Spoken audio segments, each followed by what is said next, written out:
most profitable company in Eastern Central Africa, released their half-year results. Safaricom, half-year results ranging from April to September. We saw that they did a PAT, a profit after tax, of 37 billion Kenya shillings. This was 12% increase compared to H1 of 2020. Interestingly, some things that stood out for me was when it came to income from M-Pesa, it went up by 45%. Income from calls actually went up by around 3%. Income from data went up by 6.3%.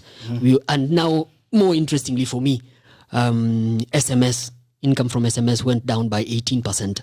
Which makes sense. When's the last time you used SMS? Today morning. Again, which what? But you know what? This has been sort of like an epiphany for me, because for the longest time I've been trying to question the new Safaricom tagline, "Mwelekeo ni internet." I don't know if you've heard of it. I'm hearing. Yeah, I mean, you're hearing it for the first time. Like for some reason, you always know these taglines and adverts that companies make. So the Mwelekeo ni internet. Okay, my initial thought was like, how catchy is this thing? Where is it coming from? But now looking at their half-year results, seeing the way data has grown by 6.3% and SMS has gone down by 18%, I now see why Mwelekeo is internet. I think that's the general market trend. So what stood out for you in the half-year results of Safcom? Just I likened it to equity. These big companies and the boss in the NSE. They're constantly displaying growth of strength, growth of capacity. What anything interesting that happened in as far as their share price is concerned? No, I happen to be. You hold Safaricom. I hold Safaricom shares, and I'm not so happy because we did AIB Access. They gave a self recommendation. At some point at 38 and shillings. 2 weeks ago. Bashed them. We were like, we can't buy that. But looking at where the stock price is headed, it's still at 40. It's still at 40. From 40 where though? For 2 weeks. For from 42. Where? From 42. Yeah. At some point it was at 45. No, but for the going down to 40, from 42 to 40 is purely because of. So you purely because of Ethiopia. So you think it's a market response. It's there's a resistance there. It's not going to go below 40. I doubt it. So Dan, especially after do you this still hold your results? recommendation that it won't go below 38? That 38 is not a sell recommendation, as even ABX at 38, it's still not a sell. Keegan was not here during that episode. That's the episode. Keegan was not even here. at 38. Keegan, what was your interpretation of that? My interpretation was, it's very simple for me, very straightforward. The fact that Safaricom has not lost, and as it looks right now, it's not going to lose its competitive advantage. So the share is going to grow. Because if you look at in the half year from April to September, Fuliza, which is an M-Pesa product, Fuliza gained 700,000 new followers. Okay, so Kenyans are increasing in number every day. People are taking IDs, subscribing to M-Pesa, subscribing to M-Pesa products. So that M-Pesa is generally an essential product for a common Kenyan. Okay, so immediately you become of age, you own an ID, you own a Safaricom line, you're gonna own M-Pesa, okay, because it's sort of like an essential product for your life as a Kenyan, make your life easy.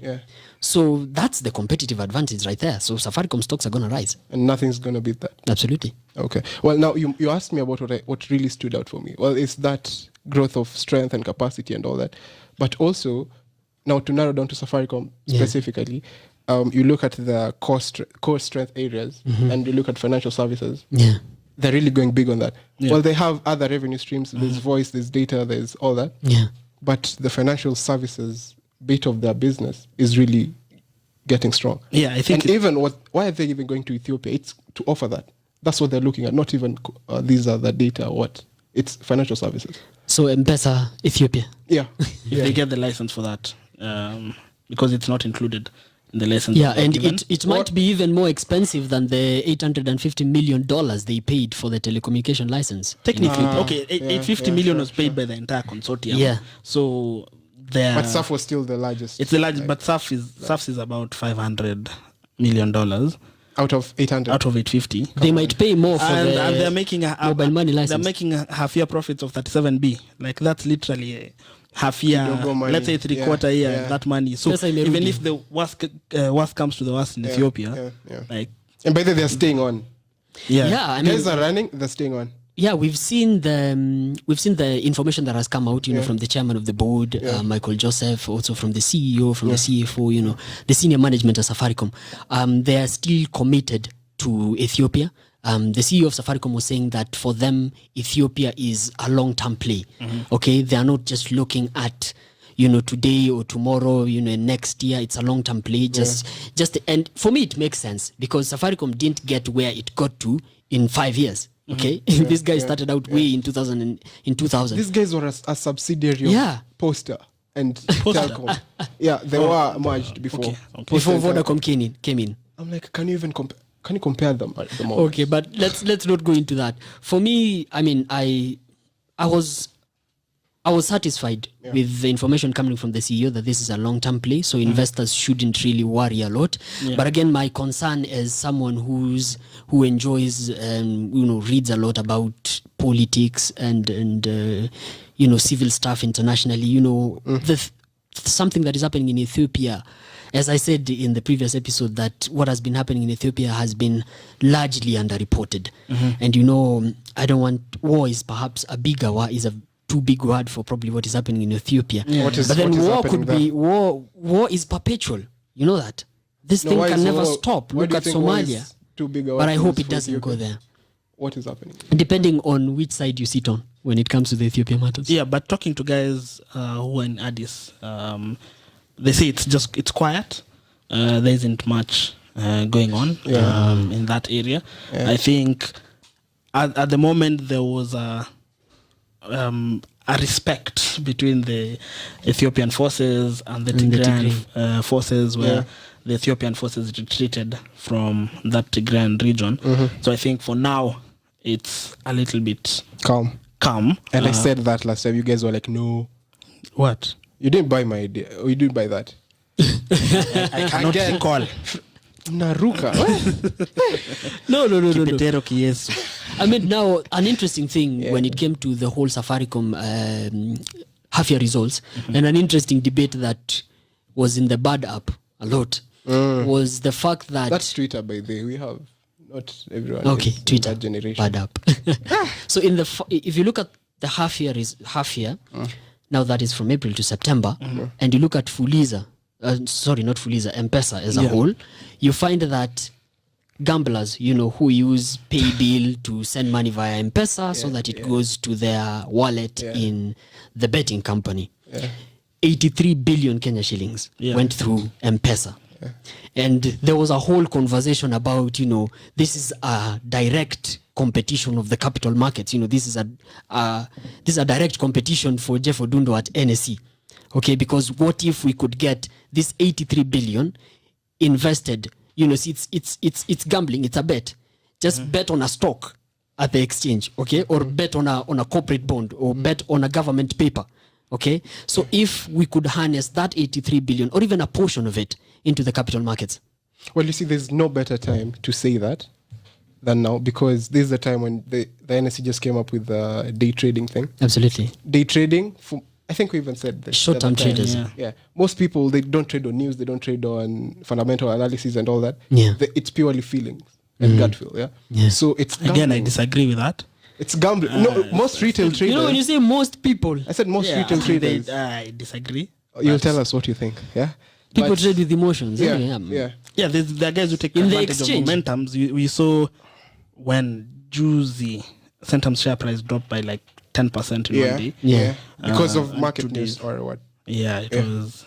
There was like a piece that went out. Yeah. Which I think spooked investors.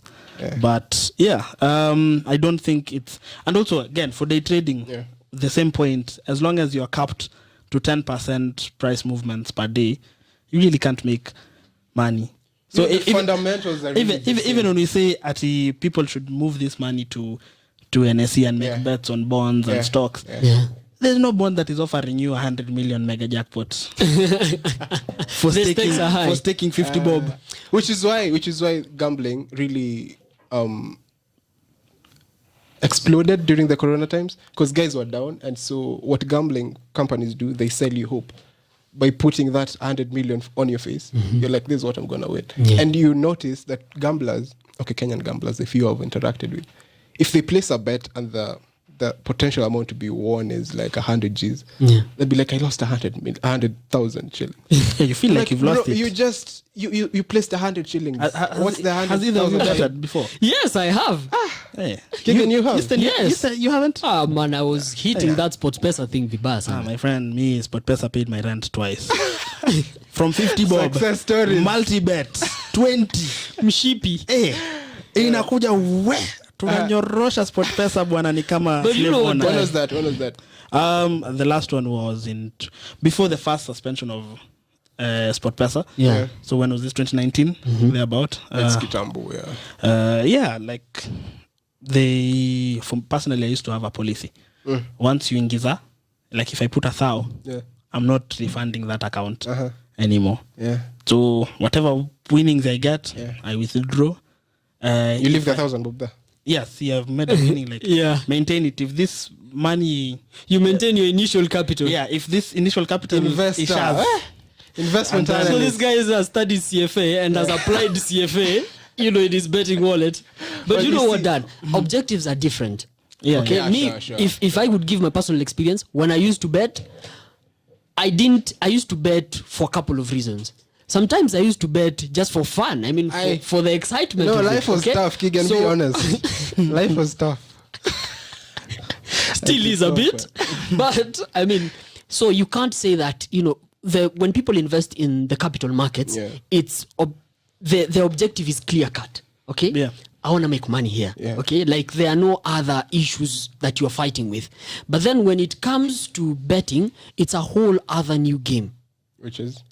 People bet, because you love the team, it's your team, so you just want to bet for it. So it's really not about the money. Keegan, it's if about I love a betting team, for it. I'd be in front of a screen and shout and scream. Have you ever for the placed a team. bet? No. You see, that's why. But You I see? still love so a you team. don't know. I You have don't a know. team You that I don't know love. about betting as we do. For me, in this case, for me, the thing with betting is that the potential of it being life changing.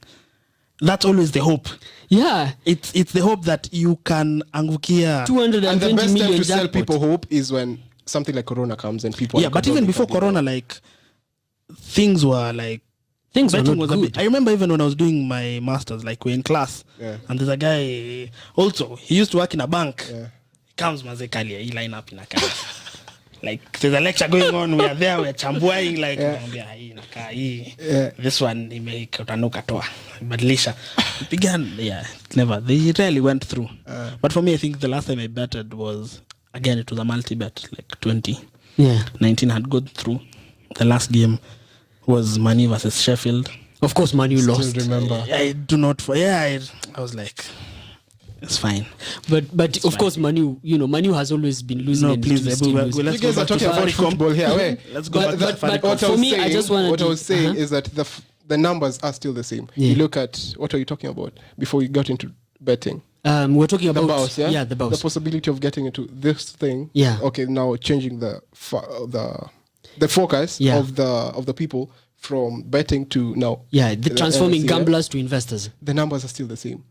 Losers are more than the winners by like 80-20% ratios. Yeah. So the winners in betting Yeah.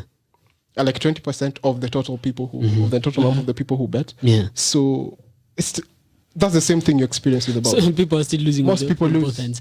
But for me, I opine that in as much as people are saying that, in as much as not people are saying, in as much as we need a lot of education, investor education and investor exposure to these products, so that people could, in their very minds, at least consider investing in the capital markets. Because there are good stocks with dividends and everything. There's just some stocks. If you look at NSE, that things can't go that bad. Yeah.